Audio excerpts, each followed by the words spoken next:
Assalamualaikum warahmatullahi wabarakatuh. Perkenalkan, nama saya Aska Putra Pratama, Prodi Sejarah, menjelaskan bab 3. Bab 3, geohistori atau geografi.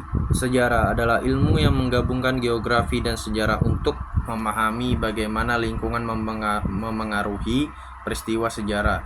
Disiplin ini menjelaskan hubungan antara manusia dan lingkungan, seperti bagaimana lokal iklim atau sumber daya alam menentukan jalannya sejarah.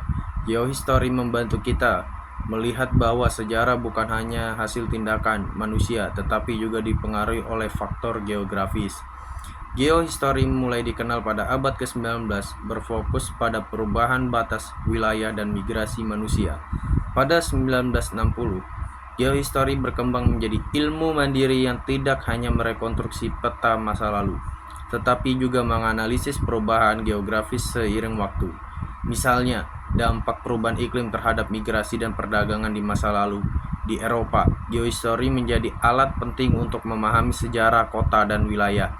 Ilmu ini terus berkembang hingga menjadi pendekatan interdisipliner yang menggabungkan analisis lingkungan dengan narasi sejarah. Di Indonesia, geohistori menjelaskan banyak peristiwa penting, misalnya keberhasilan kerajaan seperti Sriwijaya dan Majapahit tidak lepas dari faktor geografis. Sriwijaya berkembang pesat di Sumatera karena lokasinya strategis di jalur perdagangan maritim internasional. Majapahit juga memanfaatkan sungai dan pelabuhan alami di Jawa Timur untuk mendukung ekonominya.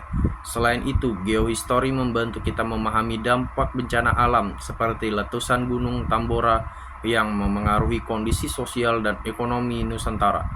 Dengan memahami geohistori, kita dapat melihat bagaimana lingkungan membentuk kebijakan dan kehidupan manusia di masa lampau. Geohistori mengajarkan bahwa alam bukan hanya latar belakang, tetapi juga aktor penting dalam sejarah. Dengan mempelajari geohistori, kita bisa memahami hubungan manusia dan lingkungan dari masa lalu hingga masa kini. Pengetahuan ini tidak hanya berguna untuk mengenal sejarah, tetapi juga untuk merencanakan masa depan yang lebih baik. Sekian dari saya. Wassalamualaikum warahmatullahi wabarakatuh.